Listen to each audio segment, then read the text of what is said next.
All right, today we're putting on our detective hats, our linguistic detective hats. We're going to go on a hunt for this hidden code, this single sound that, you won't believe it, connects some of the biggest ideas across totally different ancient cultures. You ready for this? Let's jump in. So let me start with a puzzle for you. What on earth do genes, Jinn, and Genesis have in common? I mean, really think about it. You've got science, mythology, and religion all in one sentence. They couldn't be more different, right? Well, what if I told you they share a secret ancestor, a single sound that holds this incredibly deep universal meaning? Okay, to crack this code, we've got to get one key concept down. It's called the phonetic skeleton. Now, for a second, I want you to completely forget about spelling. Just listen. Think about the core sounds of a word, the consonants. For us, that's the JN sound, or sometimes a GN sound.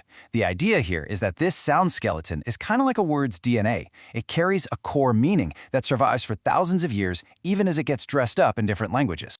Okay, so we've got our tool, the phonetic skeleton. Let's treat this JN sound like a skeleton key and see just how many doors we can unlock with it.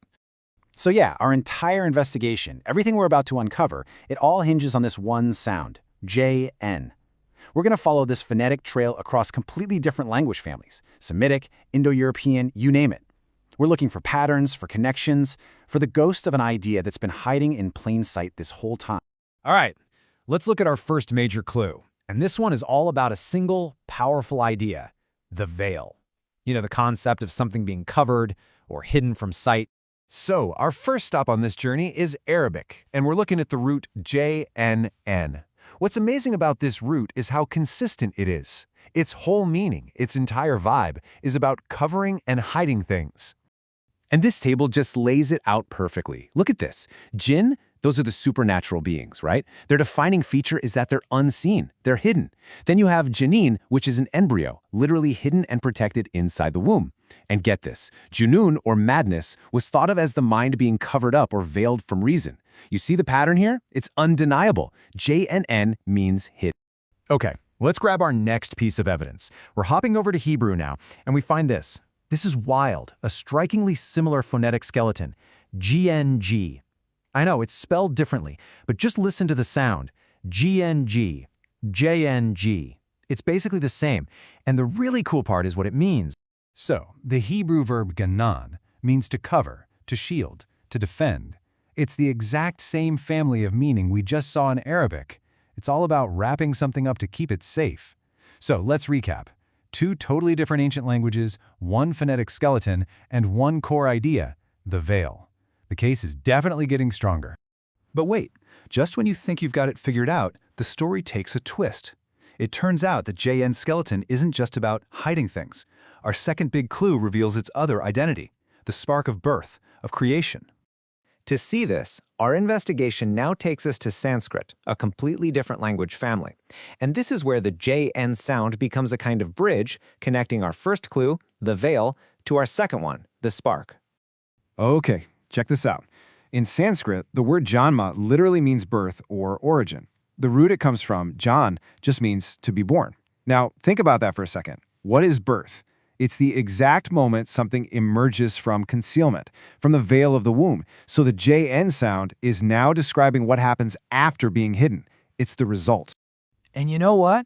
This trail leads directly to the words you and I use every day in English. It's like our language is haunted by this ancient sound, which we get from this incredible reconstructed ancestor language called Proto-Indo-European, or PI for short. So the PI root was gene. Hear that? GN, same sound. And it meant to give birth or to beget. And just look at the words it gave us in English. Genesis, the story of creation itself. Generate, to create something new. And gene, I mean, come on, the actual biological building block of life and origin. It's the same ancient idea, living and breathing in our language today. Okay, we have one last piece of the puzzle. Our final clue comes from Persian. And this one really brings the whole investigation full circle. It represents the ultimate result of being born. The Persian word is Jan, and Jan means life, soul, the essential spirit. It is that living spark. It's what you get after you've been generated, after you come out from behind the veil. It's really the final destination on this whole JN journey. Okay, so we've got all our clues on the table now. We have the veil and we have the spark. Now it's time to put it all together and finally crack the code. And here it is, the code cracked. That JN sound, it's not random at all. It works between these two fundamental poles. On one side, you have the veil, hiding, covering, protecting. And on the other side, you have the spark, birth, creation, life itself. Now, at first glance, they seem like total opposites, but they are so deeply connected.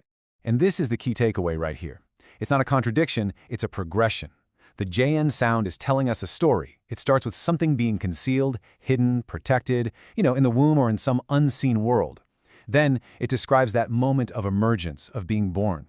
And finally, it points to the result of that process, life itself. It's like a ladder of meaning, and it's built right into the very sound of our words. So now that we've cracked this one, I want to give you a little toolkit so you can go hunting for these hidden connections on your own. It's a pretty simple method, really. First, you just pick a sound skeleton. Could be JN, could be its reverse, NJ, whatever you want. Second, go look for words in a few different languages that have that sound.